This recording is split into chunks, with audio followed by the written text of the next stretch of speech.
Usapan ngayon sa social media ang recent na pagkaka-aresto kay drag queen na si Pura Luca Vega, supposedly for offending religious sensibilities. No? Today, ang gusto nating pag-usapan is whether that is really the case. Pwede ba talagang ma-offend ang religious sensibilities? And is it actually right na i-persecute o i-prosecute ang isang person for that offense? With me are my colleagues. Hi, I'm Yula Junina Blanco. Hi, I'm Cassie Chidosho. Ako naman si Jetro and we're from Philosophy Division of UPLB. And pag-usapan natin, unpack natin, ano nga ba itong issue tungkol sa offending religious sensibilities in light of what happened to Pura Luca Vega. Ako, as just an introduction, I think I'm interested in the what makes an offense or what makes an action offensive before we go to the discussion of offense to the religious sensibility. So, sa tingin ko, when an offense can happen when a person believes that one has been wronged. Okay. So, yun ang aking working definition of what that means. And I think, kung dagdag natin yung religious sensibilities, in my mind, contextualizing it solely within that religious community. So that's how I view offense and offending religious beliefs or sensibilities. Tama ba yung understanding ko, Cassie, na dun sa pagpapakahulugan or pagde-describe mo, na-offend sila based on the religious beliefs and rules that is, kumbaga, nagpo-form ng isang group lamang or a niche, kumbaga. Yeah, that's how I understand it. That's how I see it. Although, well, it's a very tenuous observation or a comment. Kasi kumbaga, hindi naman sa araw-araw, I mean, for those of us who has or who still has religious beliefs and practices and feels religious sensibilities, then most probably our markers or our criteria for what is offensive or not might be rigid given the religious practice within that particular community. But we have also to accept that there are certain members of whatever religious community might not necessarily hold on strongly to those forms of belief. Yeah. That's why the degree of which leads them most probably to the degree of the offense that they might feel or that they might want to pursue further. If it's really for persecution, prosecution, is it a civil issue or is it a religious issue within their particular community lang? So that's how I view it. Well, in this sense, although it started as a religious issue, nag-transcend na siya eh. It has become a civil case, diba? A case was filed against Pura Luca Vega, pero surprisingly, it doesn't mention yung section in the revised penal code which pertains to offending religious feelings. Hindi yun yung naging basehan, no? Pero I guess before we proceed with discussing that and why people had become offended, maybe we can start with a backgrounder on the issue itself. So, most of us are familiar siguro with how this performance by the drag queen Pura Luca Vega, dancing to the Ama Namin remix, I believe, Remix, no? yeah. Was taped, no, or na-videohan siya dun sa konteksto nung bar kung saan siya nagpa-perform, and it was shared online, no? It broke through its intended audience and then napunta siya dun sa nakalat siya, which earned the ire of some that's the first one, ire. people, no, particularly religious people, saying that this was blasphemous, no, so saying that this was disrespect to God and to the prayer Jesus, ng Ama Namin, no. This eventually became the basis for Pura Luca Vega being declared as persona non grata in a lot of municipalities and provinces, and then eventually filing yung kaso nga, no. And then, eventually to an arrest. She was arrested a couple of weeks ago as of time of recording. And while they got out on bail, hindi pa resolve yung kaso. And so, the cases na inilalatag sa kanya, no, ay yung cyber libel, no, violation ng RA 10175, yung cyber libel.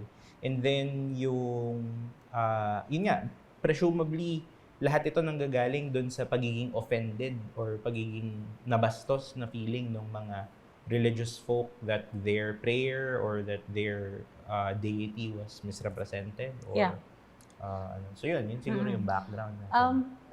I'd just like to highlight the role of social media.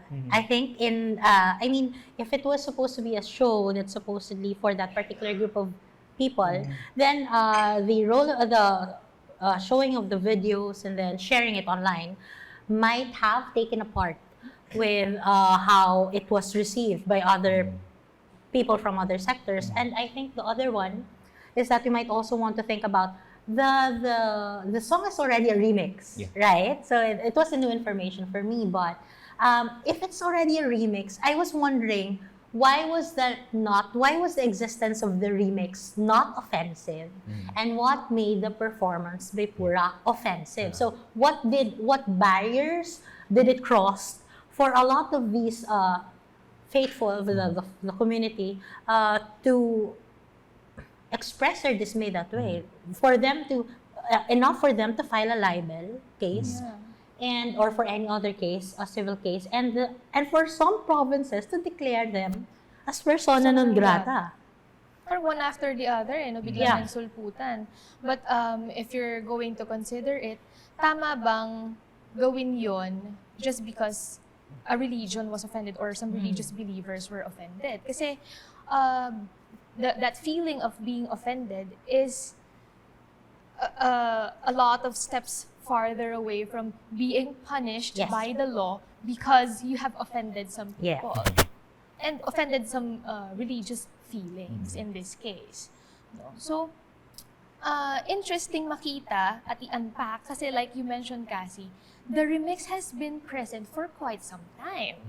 And alongside that, there are a lot of TikTok videos and nagkalat din sa Twitter, on Facebook, na may mga nagko-cosplay. For instance, kay Jesus Christ, wearing a crown of thorns, wearing a full white clothing with their hair down. Maraming gumagaya na. And may mga YouTube accounts din na ganun din yung kanilang type of content. Na they dress like a god, and then they even make funny content out of it. Yes. But where is the offense in that? Exactly. And why was Pura Luca Vega's case different in terms dun sa reception ng mga tao? Kasi for other people, they will just comment dun sa mga ganong type of videos or performances, yung hindi yung kay Pura Luca, pero yung dun sa iba na nagko-cosplay. They say na, bawas ligtas points ka. And it just ends there. They don't say that they feel offended. They don't say na you are being disrespectful to my faith. Pero what makes Pura Luca Vega's case different? So I think we can unpack that now. I think just an added context or maybe a contrast to that is that since Christmas is coming, usually in corporations or even in any institutions, there are always games, right? And sometimes people dress up like the Santo Niño or the Nativity, but since it is within the context of what is acceptable within that particular religious community, there's no offense taken. But so I think it's not only about to what degree and what is offensive and how it offended, but also the degrees of acceptability within that particular religious community. And I think we might want to place that into the greater issue of, is this something that that should have been mended within that particular religious community? And was it just for it? For the state, for example, to use the laws and intervention in that particular form of religious expression? Ako, kasi yung isa sa mga core difference, I would say na hindi to maaring hindi ito i-recognize ng people who were actually offended. Maaring blind spot nila ito. Pero one thing that sets that performance of Pura Luca Vega apart from the other, yung remix mismo or yung minus ligtas points na jokes, is that this is happening in the LGBT community. Na parang yun yung isang core difference niya yun yung isang essential difference niya, that because this happened in a bar that was a safe space reclaimed by the LGBT community, by the drag community, as a performance, tapos as an audience na nanonood doon. It's as if they were actually latching on to that part of it being the factor that was offensive. No, it's not offensive if Jesus was dancing or if Jesus was funny. At its core, for some of these people, if they admit it or they don't, it's offensive because they deem it as offensive because they see the performance of Jesus depicted as queer.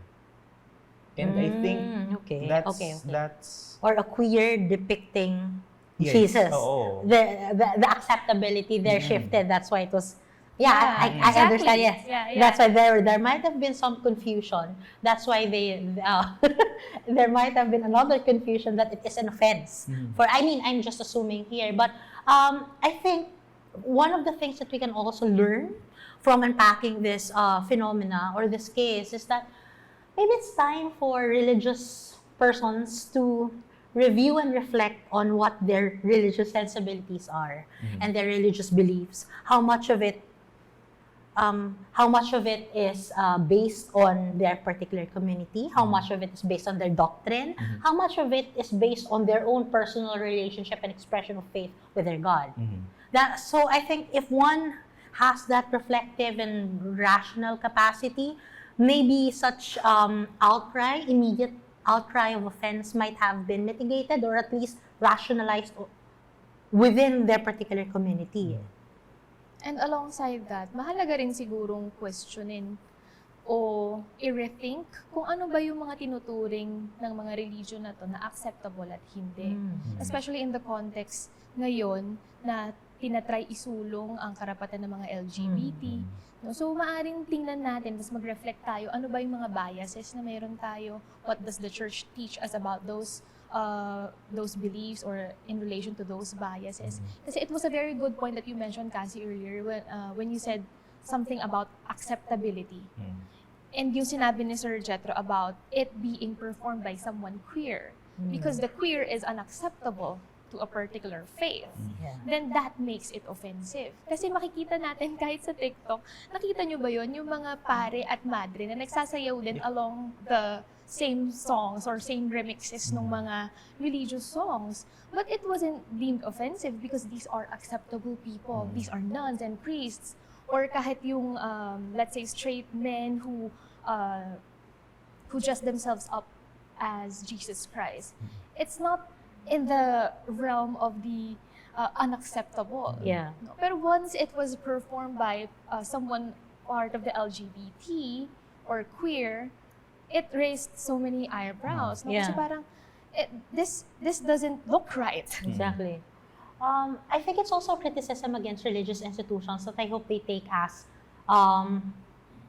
creative criticism. That a person or that a community that practices religion should actively criticize or ask their own levels of acceptability, their notions of respectability, and what does it mean to tolerate, if it's enough to tolerate, or if tolerance is the principle, is this enough? Is this a bridge where we can further understand other forms of expression? Because from what we read, it was also noted that Pura is also a practicing Christian, Catholic. No? They are a believer. So, if such is the case, can one really limit the forms of expression that a believer can practice? I mean, are we supposed to judge the respectability and acceptability of one's expression? And the other thing is, who are we to judge, given that that might be closer to what is an authentic form of worship is, as opposed to others who might just be parroting the doctrine and the teachings that are also told by their authorities. Siguro to add context, no, long before this performance, religious iconography has been part of Pura Luca Vega's drag for a very long time. No? Lagi talaga yung, or madalas talaga at least yun na incorporated dun sa sa drag niya. And if we're talking about drag as drag, meron siyang binabanggit na, yes, this is part of my expression. It might even be a part of their religious expression. Pero in its purest form, expression siya eh. It's art. And this is why, this is part of what the drag community is continuously saying, that drag is art. No, ang performance ng isang drag queen ay isang performance similar to a theatrical performance, no, in some way, no, because it is an expression of who they are, no, and showing that even yung pagiging political nung drag na parang meron siyang kailangang i-reclaim ng mga space, halimbawa, no, that aside from being art, aside from being expression, no, meron din siyang kinikriticize mismo tungkol sa what's mainstream. Meron siyang sinasabi about almost violent expression of who they are talaga yung isang drag performance at yung ang isang drag persona. So, I think kailangan din nating moving slightly away from the religious community at this point, no. Kailangan din nating i-consider within the discussion yung existence ng drag community mismo, because they are a community, no? The drag community, its performers, its audience, no, its supporters, no, ay isang community of in a patriarchal society, an oppressed minority na nagre-reclaim ng mga safe space para sa performance. It is a form of resistance. So, ayun, I think we also have to put that into the discussion that when drag queen is performing, that performance is within the context of drag being art and within the context of drag being an affair within a specific community. Yeah, and as an avenue for criticism as well, no? Kasi aside, katulad na nabanggit mo, aside sa paraan siya para mag-take ownership of who you are, di ba? To show your authenticity as an individual. Aside from that, drag can also be understood as a way to criticize existing institutions which continue to oppress these groups. Kasi I like what you said, Sir Jetro, na drag is about building a community, reclaiming a space for this marginalized community. Kasi importante na they feel they have a space in which they feel safe and are able to express these views and able to criticize existing institutions na they see are not aligned with their ideas, ideals. Yung claim nila at yung demand nila for equal rights, for instance. No? So, when it comes to drag being a criticism of, let's say, the church or religion, while it could be offensive to some religious groups, that's the purpose of drag. Drag opens up conversations. Drags bring to the fore the very pressing issues that they are experiencing, and it has to be loud. That's the purpose of it, because being loud attracts attention. Exactly. So, kumbaga, nasa nature siya nung drag performance to be loud and to call attention of others. And the other thing that I'm worried actually is how these things are used, how our specific laws are used, and how they are weaponized against these new forms of expression, or forms of expression that are from the point of view of whoever's in power, is something that is strange and unfamiliar. But I think just to add to to Eula's claim earlier on the force of the drag community as being loud and proud, I think it's out of necessity that they had to be loud, because if they don't use their platform and if they don't use that loud platform, they will not be seen. So it's a question of visibility again. It's also a question of marginalization, and how marginalized groups always experience violence in their suppression and violence in reclaiming these spaces. And when there's a little bit of space that they have, some powerful sectors in society are then can just claim offense and say that this is something that is unacceptable, this is something that is offensive to our beliefs, and this should not be the values of the state or the government. And then for me, that's really a bastardization of how we practice and how we support the ideals of justice and the law. Yes. Tama yun eh. Weaponized kasi talaga yung batas eh. For example, one of the charges levied against Pura is yung cyber libel, a Mhm. violation of RA 10175, yung cybercrime law or anti-cybercrime law. And if we can go back to our recent history, no, the online community vehemently opposed the passing of this law, yung cybercrime law, Yeah. dahil sa sobrang poorly It's too worded broad. niya, it's very broad, no? Parang ang lokohan pa nga noon ay mag-meme ka lang tungkol sa mga senador, pwede ka Kulong nang ka. kasuhan, no? Yeah. Pwede ka nang, and then we see that now being actively weaponized against performers, no, individuals and communities na nagde-dare mag-express ng Yeah. kanilang saloobin. And hindi pa nga ito outright criticism of someone in political power. Yeah. It's really a performance meant to be for the community. And then we saw how descend into that community yung state for weaponizing yung persona non grata, which is hindi din naman, parang wala naman siya talagang effect yung persona non grata. Actually, it's just a statement, no? I was thinking, Just what say that does you're it not welcome mean? there. Yeah, to be a persona non grata. Oo. Does it mean I could not buy a house there because they will not allow? But then again, even But if on we what say that it's a grounds, right? it's a fantastic example for that's still a limitation of one's rights, the Yeah. inalienability of rights that we as democratic, members of this community has to have an access to it. It signals the further in exclusion. Yeah. Parang True. That's hindi right. mo sila tinatanggap. So further, itong individual who is already part of a minority is further excluded from society because of such labels or yung nga, sinasabihan na persona non grata, tas kakasuhan. So, it's really unfortunate, no, that this is happening.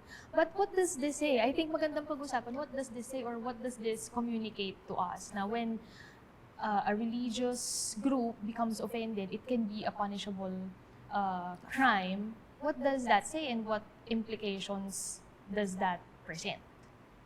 Ako, I think it speaks of overreach, no, not necessarily by the religious community but by the state.